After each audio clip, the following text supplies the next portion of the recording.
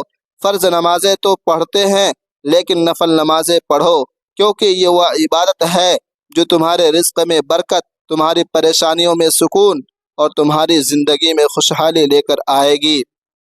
سوچو اگر کوئی شخص اندھیرے میں ہو، راستہ نہ مل رہا ہو اور اچانک اسے روشنی دکھائی دے جائے تو وہ کیسا محسوس کرے گا؟ یہی حال اس شخص کا ہوتا ہے جو شب برات میں اللہ کے سامنے جھک جاتا ہے، وہ گناہوں کے اندھیرے سے نکل کر رحمت کی روشنی میں آ جاتا ہے۔ ناظرین محترم و سامعین کرام، اب تیسرا عمل قرآن پاک کی تلاوت کرنا۔ اگر تم چاہتی ہو کہ تمہاری زبان پر ایسی روشنی ہو جو دنیا اور آخرت دونوں میں تمہارے کام آئے تو اس رات قرآن کو اپنا ساتھی بنا لو، قرآن کے ساتھ دوستی لگا لو۔ یہ اللہ کا وہ کلام ہے جو دلوں کو سکون دیتا ہے، جو زندگی کو روشنی بخشتا ہے، جو تمہاری دعاؤں کو راستہ دکھاتا ہے۔ اس رات قرآن کی تلاوت کرنا ایسا ہے جیسے تم اللہ سے خود بات کر رہے ہو، جیسے تم اللہ کی ہدایت کو اپنے دل میں اتار رہے ہو۔ کیا آپ نے کبھی دیکھا ہے کہ پانی کے بغیر مچھلی مر جاتی ہے؟ بالکل اسی طرح قرآن کے بغیر دل بھی مردہ ہو جاتا ہے۔ جب دل اللہ کے کلام سے آباد ہو جائے تو اس پر کبھی بھی غم اور بے سکونی غالب نہیں آتی۔ اس لیے اس بابرکت رات میں جتنا ممکن ہو قرآن پڑھو، کیونکہ یہ وہ عمل ہے جو تمہاری دنیا اور آخرت دونوں میں تمہیں کامیاب بنا دے گا۔ اب چوتھا عمل صدقہ اور خیرات۔ اگر آپ چاہتی ہیں کہ آپ کی زندگی میں خوشحالی آئے، اگر آپ چاہتی ہیں کہ تمہارے رزق میں اضافہ ہو، اگر آپ چاہتی ہیں کہ آپ کی مشکلات آسان ہو جائیں، اگر آپ چاہتی ہیں کہ آپ کی جو پریشانیاں ہیں، ٹینشن ہیں، بیماریاں ہیں، سب ختم ہو جائیں تو اس رات صدقہ دو، کیونکہ میرے کریم نبی نے فرمایا صدقہ مصیبتوں کو ٹال دیتا ہے، بیماریوں کو ختم کر دیتا ہے اور اللہ کی ناراضگی کو دور کر دیتا ہے۔ یہ وہ عمل ہے جو تمہارے گناہوں کو مٹاتا ہے، جو تمہاری بخشش کا ذریعہ بنتا ہے۔ کبھی کسی بھوکے کو کھانا کھلا کر دیکھو، تمہیں ایسا لگے گا جیسے تم نے اپنے دل کا بوجھ ہلکا کر دیا ہو۔ کبھی کسی یتیم کے سر پر ہاتھ رکھ کر دیکھو، تمہیں ایسا محسوس ہوگا جیسے آپ نے اپنی آخرت کے لیے روشنی کا انتظام کر لیا ہو۔ جو مال اللہ کے راستے میں دو گی وہ کم نہیں ہوگا، بلکہ وہ کئی گنا بڑھا کر تمہیں واپس دیا جائے گا۔ ذرا تصور کرو کہ ایک گھڑا پانی سے بھرا ہوا ہے، لیکن اگر اس میں سے پانی نکالتے جاؤ اور نیا پانی نہ ڈالو تو وہ جلدی ہی خالی ہو جائے گا اور پھر پیاسے لبوں کو سیراب کرنے کے قابل نہیں رہے گا۔ لیکن اگر آپ اس میں روزانہ تھوڑا تھوڑا پانی ڈالتی رہیں تو نہ صرف یہ ہمیشہ بھرا رہے گا بلکہ دوسروں کی پیاس بھی بجھاتا رہے گا۔ یہی حال صدقہ اور خیرات کا ہے۔ جو شخص اللہ کے دیے ہوئے رزق سے دوسروں کو عطا کرتا ہے وہ کبھی بھی خالی نہیں ہوتا، اس کے ہاتھ بھر دیے جاتے ہیں، اس کا رزق بڑھا دیا جاتا ہے۔ جیسے بھوکے کو کھانا کھلانے سے تمہارے روح کو سکون ملتا ہے، ویسے ہی صدقہ تمہارے دل کو روشنی اور تمہاری زندگی کو برکت سے بھر دیتا ہے۔ پیاری بہنوں، اس رات میں صدقہ ضرور کرنا۔ ناظرین محترم، اب پانچواں عمل والدین کی خدمت اور ان کے لیے دعا کرنا۔ یہ وہ عمل ہے جو تمہارے نصیب کو بدل سکتا ہے، جو تمہاری دعا کو فوراً قبول کروا سکتا ہے۔ شب برات کی رات والدین کے لیے دعا کرنا ایسا ہے جیسے تم جنت کے دروازے پر دستک دے رہے ہو۔ جو والدین کی خدمت کرتا ہے وہ کبھی خالی ہاتھ نہیں رہتا۔ جو والدین کو خوش کرتا ہے اللہ اس کے راستے کی ہر رکاوٹ دور کر دیتا ہے۔ کبھی سوچا ہے کہ اگر درخت کی جڑیں مضبوط ہوں تو درخت کتنا سرسبز ہو جاتا ہے؟ بالکل اسی طرح اگر والدین کی دعائیں آپ کے ساتھ ہوں تو آپ کی زندگی بھی سرسبز ہو جائے گی، آپ کی تمام پریشانیاں ختم ہو جائیں گی اور تمہاری دنیا اور آخرت دونوں کامیاب ہو جائیں گی۔ ناظرین محترم و سامعین کرام، اس رات اپنے ماں باپ کے قریب جاؤ، ان کے قدموں میں بیٹھو، ان کے لیے دعا کرو، کیونکہ ان کی دعائیں وہ ہتھیار ہیں جو تمہارے مقدر کو سنوار سکتی ہیں۔ پیاری بہنوں، اب بات کرتے ہیں کہ شب برات کو میاں بیوی کا ایک بستر پر سونا کیوں ضروری ہے، اس کی حکمت اور برکت کیا ہے۔ ناظرین محترم و سامعین کرام، شب برات وہ عظیم رات ہے جس میں اللہ تعالی اپنی مخلوق کی مغفرت فرماتا ہے، رزق تقسیم ہوتا ہے اور تقدیریں بدل دی جاتی ہیں۔ اس رات کو عبادت اور استغفار کے ساتھ گزارنا نہایت فضیلت کا باعث ہے، مگر ایک اور اہم پہلو جو اکثر لوگ نظر انداز کر دیتے ہیں وہ ہے میاں بیوی کا ایک بستر پر سونا۔ یہ اس لیے ضروری ہے کیونکہ یہ نہ صرف محبت اور رحمت کو بڑھاتا ہے بلکہ اس سے شیطان کے وسوسے بھی ختم ہو جاتے ہیں۔ نبی کریم صلی اللہ علیہ وسلم نے فرمایا، میاں بیوی ایک دوسرے کا لباس ہے، یعنی وہ ایک دوسرے کی حفاظت کرتے ہیں، ایک دوسرے کو محفوظ رکھتے ہیں، ایک دوسرے کو سکون دیتے ہیں، ایک دوسرے کو گناہوں سے بچانے کا ذریعہ بنتے ہیں۔ جب میاں بیوی ایک بستر پر سوتے ہیں تو یہ ان کے درمیان محبت اور اعتماد کو مضبوط کر دیتا ہے، ان کے دلوں میں نرمی پیدا کرتا ہے اور ان کے رشتے میں برکت کو بڑھاتا ہے۔ اس سے ایک دوسرے کے دلوں میں قربت اور الفت پیدا ہوتی ہے اور ازدواجی تعلقات میں مزید خوشحالی آتی ہے، برکتیں آتی ہیں۔ یہ رات دعا کی قبولیت کی رات ہے اور جب میاں بیوی ایک ساتھ ہوں تو اللہ ان کی دعاؤں کو فوراً قبول کرتا ہے۔ اللہ ہم سب کو اس بابرکت رات کی قدر کرنے اور اس کے اعمال کرنے کی توفیق عطا فرمائے، آمین۔ لہٰذا آپ تمام دوستوں سے ریکویسٹ ہے کہ اس ویڈیو کو صدقہ جاریہ کی نیت سے شیئر کرتے رہیں۔